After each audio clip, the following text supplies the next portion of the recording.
अगर मेरी बात नहीं मानोगे तो तुम्हें गाजर और मूली की तरह काट दिया जाएगा। आज हम गाजर जा रहे हैं, आज हम मरे जा रहे हैं, आज हमारे नाम निशान को खत्म करने की बात चली आ रही है। आज अगर हर प्रकार थे, आज साल हमने भारत में हुकूमत दिया है और आज साल भारत में हुकूमत करने का नतीजा ये है कि आज हमारे हाथों में कुछ नहीं है।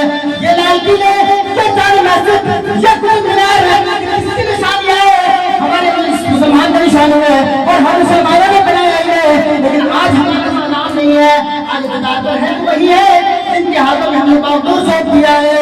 मेरे भाइयों, दुआ करें अल्लाह रब्बुल आलमीन से, अल्लाह तबारक व तआला हम लोगों को वही ईमान अता फरमाए जो पहले था, सहाबा किराम में था। कहाँ से होगा? जब आजान होती है हम चाय के होटलों में चाय की चुस्के ले रहे हैं और वहाँ टीवी देखते हैं। टीवी तो आज हमारे दुकानों में लगी हुई होगी। ऐसे ऐसे लोगों को 100 रुपये मार के देंगे, चाय बेचने के नाम पर आपको टीवी दिखाया जा रहा है और वहाँ पे टीवी जो वो विशाल खोल करके रखा है। तो आप जब तक टीवी नहीं लगाएंगे, जब तक कोई स्क्रीन नहीं लगाएंगे तो हमारे ग्राहक हमारे दुकान में नहीं आएंगे। तुम तो अपनी दुकानें चमकाने के लिए टीवी और वीसीआर और ये तमाम चीजें लगा रहे हो, खबर में जाके डंडे पड़ेंगे ना तो तुम्हें पता चलेगा। आइए हम कुरान से सवाल करते हैं कि कुरान, तो आज हम मोबाइल देख रहे हैं, हर एक के पास मोबाइल, एंड्रॉइड से ये मोबाइल मौजूद और ये मोबाइल क्यों आया है? मोबाइल को इसलिए तैयार किया गया है, वीडियो और वीसीआर इसलिए तैयार किया गया है ताकि मुसलमानों के ईमान को छीना जाए। मुसलमान जब तक इसको देखेगा नहीं नमाज सुनेगा कैसे? जब तक ये मोबाइल मुसलमानों के हाथ में नहीं होगा तब तक तो मुसलमान जाएंगे मस्जिद में नमाज पढ़ने के लिए। यहाँ तो ईमान को छीना जा रहा है। अल्लाह तबारक व तआला सूरह लुक़मान सूरह नंबर 31 आयत नंबर 6 में फरमाता है, लोगों कभी हमने गौर किया है, कभी हमने रिसर्च करने के बारे में ये कोशिश किया है और कभी हमने रिसर्च करके देखा है कि ये मोबाइल आया है ये किसका देन है? हर नौजवानों के हाथों में मोबाइल, हर बूढ़े के हाथों में एंड्रॉइड से, तमाम लोगों के हाथों में मोबाइल। अरे वो तो मत है, छोड़िए, यहाँ तक कि हमने अपनी बीवियों को मोबाइल दे रखा है और हमने अपने माओ को, बहनों को और बीवियों को मोबाइल दे करके उनकी जिंदगी और उनकी लाइफ को बर्बाद कर रहे हैं। हमने कभी उसे तालीम नहीं दी कि नमाज के लिए चलो, आजान हो रही है, मस्जिद के मीनारे से पुकारा जा रहा है, हैया अलस सलाह, हैया अलल फलाह की सदाएं लग रही है, और नमाज की तरफ आ जाओ, और कामयाबी की तरफ आ जाओ। हमने कभी ये नहीं कहा कि मेरी बीवी आजान हो रही है मस्जिद की तरफ चलो, मस्जिद के अंदर चलो नमाज पढ़ लो, मस्जिद ही नहीं सब चलो घरों के अंदर ही नमाज पढ़ लो। क्यों नहीं? अरे हमारे पास तो अगर हम कल से नमाज पढ़ने के लिए तो हमारे पास तो जवाब नहीं है, लेकिन उनके पास तो जवाब है कि अगर तुमने हमें कहा नमाज पढ़ने के लिए तो हम हमारी बीवी थोड़ी हमें जवाब तो दे देगी। आप तो खुद नमाज नहीं पढ़ रहे हैं, खुद तो मोबाइल देख रहे हैं, गाने बजाने सुनते हैं, तो आप नमाज नहीं पढ़ रहे तो हमें क्यों तलकीन कर रहे हैं नमाज पढ़ने के लिए? मेरे भाई को अल्लाह तबारक व तआला ने 200 साल पहले दे दिया है।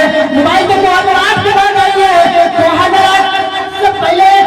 उससे पहले मेरी होश समझ चुका था। मैं देखता था कि एक ईयरफोन एक टेलीविजन की तरह होता था, वो एक दूसरे के घर में होते थे। जब किसी का कॉल आता था तो उसे बुलाया जाता था, आपके बेटे का कॉल आया है, आपके घर के किसी आदमी का किसी पद का कॉल आया है, चलिए आपसे बात करा देते हैं। मेरे भाई को वो चीज देखने के बाद और 2008 से पहले मोबाइल जरूर आया है और हमारे घर तक पहुंचा है, 2008 से पहले कहीं ना कोई निशान इसका नहीं था। 2008 के बाद से लेकर के हमारे माशरे में, हमारे समाज में ऐसी बेहया और बुराइयां फैल चुकी है कि हम अपने बेटियों के हाथों में मोबाइल दे करके एक दूसरे से बात कराने का जरिया बना देते हैं। आज हमारे माशरे से लड़कियां क्यों भाग रही है और कल मुस्लिमों की शिकायत क्यों हो रही है? आज हम अपनी बेटियों को स्कूल और कॉलेजेस के अंदर जो एडमिशन करा रहे हैं और उनके हाथों में खड़ा और 20-20 हजार रुपए मोबाइल दे रहे हैं। ये हमारा करतूत है और हमने दरवाजे खोले हैं नौजवान गैर मुस्लिमों के लिए। मेरी बेटी को लेकर के भाग जाओ, बात तुम्हारी बेटी कर रही है, तुमने रिसर्च नहीं किया, तुमने कभी उसे सवाल नहीं किया कि तुम्हारे पास किसका कॉल आ रहा है। मेरे भाई को अल्लाह तबारक व तआला फरमाता है, लोग खरीदेंगे ऐसी चीजों को, गाड़ी कमाई दे करके, अपने खून पसीने की कमाई दे करके, अपनी मेहनत की कमाई दे करके, जिससे वो जहन्नम के तौर अग्रसर कराए, जहन्नम की ओर लेकर जाए, जो जहन्नम में प्रवेश कराए।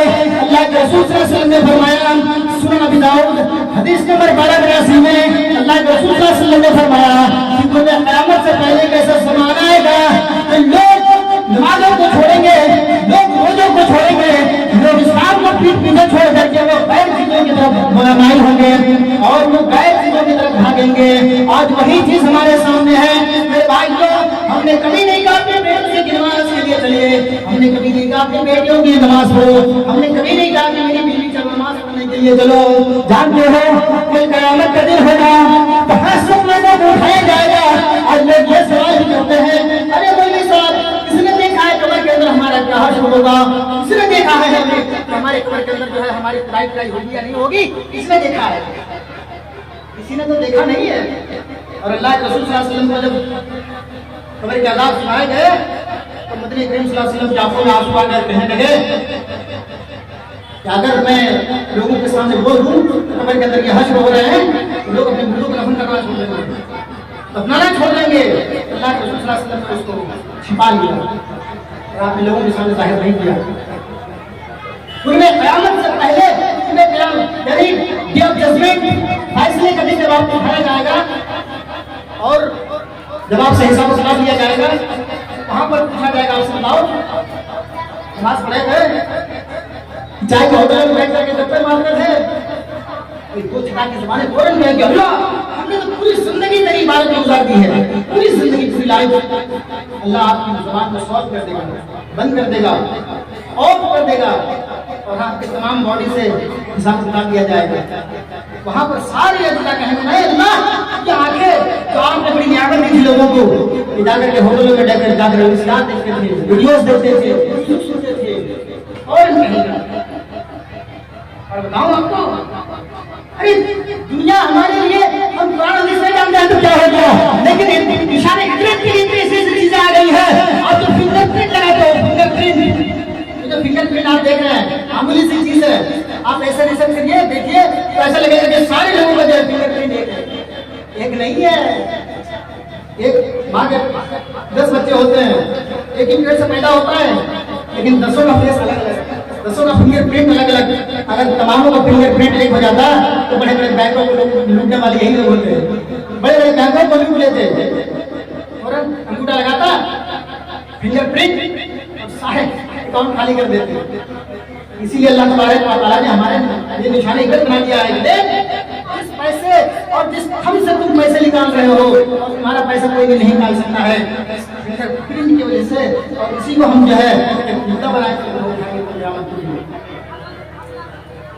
एक हाजी साहब को उठाया जाएगा, वो हाजी साहब बड़े पक्के नमाजी होंगे, वो नमाज तो पढ़े होंगे और उनके खाते में कहीं गुनाह नहीं होगा। हाजी साहब को बड़ी इज्जत के साथ फरिश्ते ले जा रहे होंगे जन्नत की तरफ, जन्नत को ले जा रहे होंगे। हाजी साहब का सऊदी अरब की रुमाल डाल करके काबे में नमाज पढ़ने के लिए, लेकिन हाजी साहब का हाजिर ये था कि आपने कभी अपनी बीवी से नहीं कहा, अपने बच्चों से नहीं कहा, आपके घर वालों को जो है नमाज की तलकीन नहीं की। तो हाजी साहब की बीवी दौड़ की आएगी और कहेगी अल्लाह ये तेरा कैसा इंसाफ, कैसा फैसला, कैसा जजमेंट। हाजी साहब जा रहे हैं जन्नत के अंदर, मैं जा रहा हूं। अरे जिंदगी भर तो मैं इसकी रफीक हाल कर रही है, जिंदगी की डिपार्टमेंट में हमेशा साथ देती हुई आई है और ये जा रहे हैं जन्नत के अंदर, मैं जा रही हूं जन्नत के अंदर। अल्लाह ये तेरा कैसा इंसाफ, तेरा कैसा जजमेंट, तेरा कैसा फैसला। अल्लाह तबारक व तआला अपने फरिश्तों से कहेगा ऐ मेरे फरिश्ते मेरे बंदे को वापस लेकर आओ, मेरे बंदे को वापस लेकर आओ। फरिश्ते कहेंगे आपको परमिशन दिए जाने के लिए और आप उसको फिर रिटर्न लेकर आ रहे हैं, आपको परमिशन दिया कि इसे लेकर लेकर जाओ और आप फिर कह रहे हैं कि इसे वापस लेकर जाओ। अल्लाह कहेगा मेरा बंदा क्या सवाल है, ये मेरी बंदी है इसने सवाल किया है। मेरे भाइयों फरिश्ते बड़ी इज्जत के साथ लेकर आते हैं, लेकर जाएंगे। वो जो हाजी साहब और हाजी साहब का आपके पास लाया जाएगा, हाजी साहब से कहा जाएगा ये कौन है? हाजी साहब कहेंगे कि कोई नहीं है, कोई नहीं है। कोई नहीं है, बताओ हमारा कौन है?